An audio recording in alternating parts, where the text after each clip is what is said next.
Manya wogwa munsi, manya wogwa mu mpewo, manya wogwa mu bulamu bwo, era olina okutambulanga n'okumanya. Ekisinga okutuleetera obuzibu bwe butamanya buli omu bw'ayimiridde, buli omu waagwa, era okubeerawo kwo mu nsi oyimiridde ku ki ky'omanyi bulamu bwo.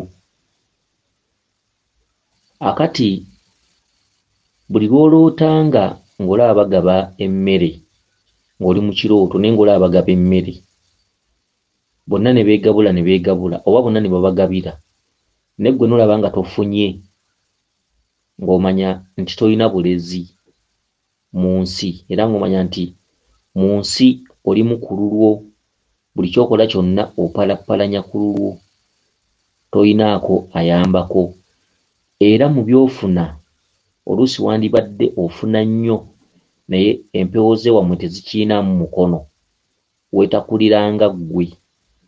Kyokka kiba layisi nnyo okuttira emirimu gyo n'okukuggyako buli kamu k'olina. Buli lw'olootanga ng'olaba bagabye emmere naye nga ggwe tofunye, kya bulabe nnyo mu bulamu bwo, era njagala mutambule n'okumanya.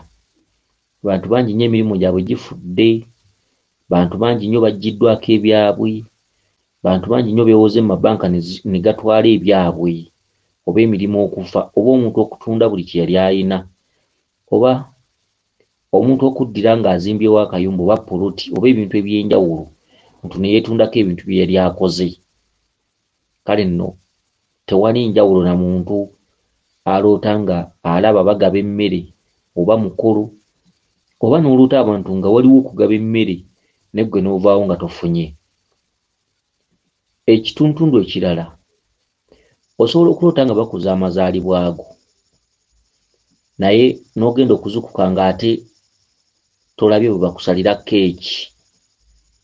Keeki etegeeza okukulisa omuntu ate n'okumuddiza okulya, oba twandikiyise okukuddiza okulya n'okunywa, oba okukulisa nga kulimu n'obusasuzi, ti kuliko ebbanga lyonna ly'omaze mu nsi.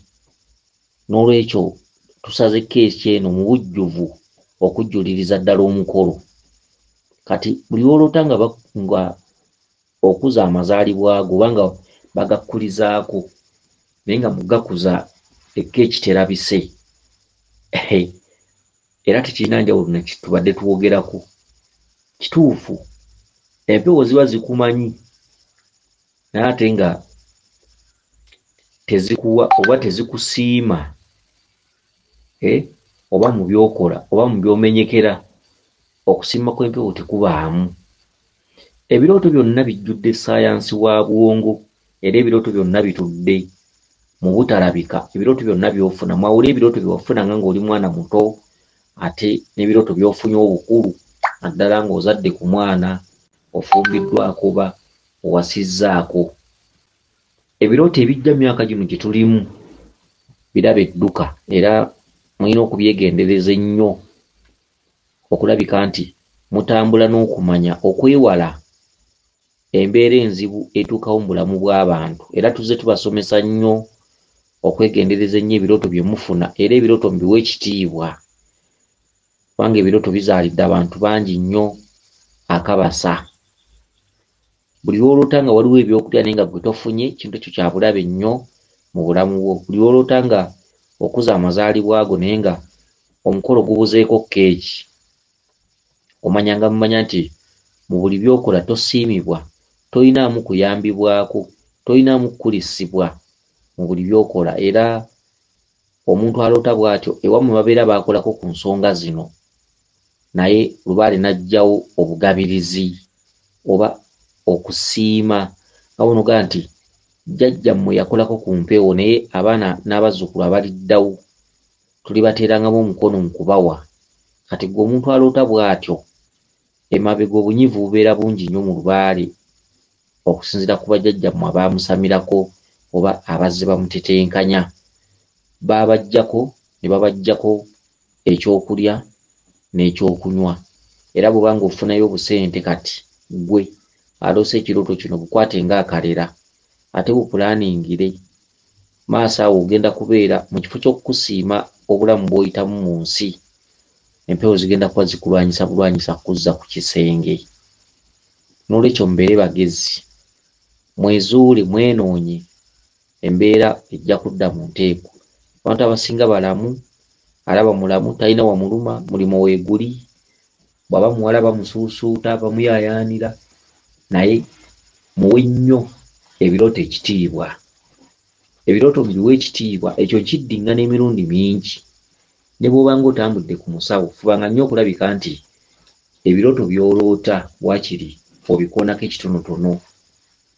Embeera ejja kudda mu nteeko, obutalabika butukubira mu birooto, abantu okubonaabona birooto.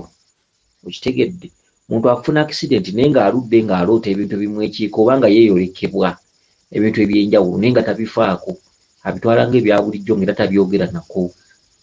Kale nno mulina okwegendereza. Abantu abasinga baavuwadde naye ng'embeera eyo okugituukako ezza eranga ku mitwe gyabwe naye nga tebamanyi bya birooto.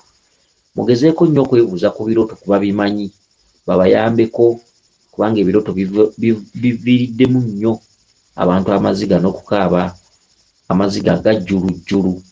Naye nga oli bw'omubuuza nti embeera eno evudde ku ki, akugamba simanyi. Abamu bateebereza nti ndabika nalogebwa, oba mukwano gwange alabika alina byankola, oba bba wange gye nava mu bufumbo, oba neyiba olw'okuba muyombayomba, oba omukazi we tukola ffenna ku mudaala oba mu katale.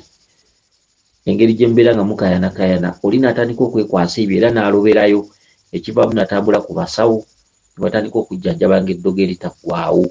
Naye nga sayansi wa bwongo mulina okumufuna okusobola okuyita mu nsi muno. Okitegedde, ate olwota ekirooto ozikuke ng'okijjukira era osobola okukiggyamu amakulu. Kati nga kino ekyangu, olwose bakkuliza amazaalibwa ago naye ne keeki neebulako. Okitegedde, be bana babeerawo ng'empewo zibawo obubaka naye nga zibalimbalimba. Oli n'alota ng'alonze ssente, oli n'alota ng'agenda e Bulaya ku kyeyo, okitegedde, oli n'abeera n'ekintu ky'alowooza, empewo ne zikimulooza nga zikimuwa era nga zikimukoledde. Mu bubaka olabira ku mbeera butaggwaawo, embeera embi, embeera enzibu. Kitegedde, kati empewo ziraga zikumanyi era empewo ziraga mu byokola zibaawo. Kyokka ekitundutundu ky'okukuwa oba okukwebaza oba okukulisa oba gye twandiyise emirembe, obulamu n'obuwangazi omuntu bw'amala nga alinako avujjirira ebbali. Kati mbavujjirizi kw'ono aloose ekirooto kino, lubaale taliimu era lubaale akuli bbali nnyo ku bintu by'ofuna, era ebintu okukufaako by'ofuna katayi tekasala. Bwe biba byagambye kufaako gwe aloose obubaka buno, ebintu by'ofuna akataayi tekasala bwe biba nga bigenda kuggwaawo. Era nkukuutira gwe nannyini bubaka buno okufaayo. Ekirooto tekiruma, sigga nti ovudde mu kirooto olwadde, naye tugezeeko nnyo naffe okukozesa ku bwongo, tutule ku buliri tulowooze. Aye tetulinda nnyo mbeera kaawa, twetereeze, tudde ku nnono, tudde eka, tubeeko ebintu bye tutereeze ebitali bikake, ebitali bya kumala kulowooza nnyo. Bintu bye tubasomesa, omuntu otuula wekka nga wasomako, osobola okumanya n'otandika okwezuula nga tomaze kulinda mbeera kaawa, birwadde, bwavu, biki, makomera, ebintu eby'enjawulo. Naawe osobola okukeera ku makya n'omanya nti ennono yaliwo era bajjajjaffe baagirina, wabula ffe abaana b'omulembe guno ffe tugisudde. N'olwekyo bw'omanya ekyokkola, tolinda kumala kulwala, tolinda kumala bulamu bw'okwonooneka oba mirimu okufa. Okitegedde, oba kumala kukyayibwa. Tandika ensonga zino nga bukyali, weefeeko eri wenna awuliriza. Tandika ensonga zino nga bukyali yonna gy'oba osiimye okutuukiririza ensonga ezo. Abakuume lisodde ne ttunda Namugereka Kiwa Mirembe yenze Omulangira Jjuuko Munabuddu.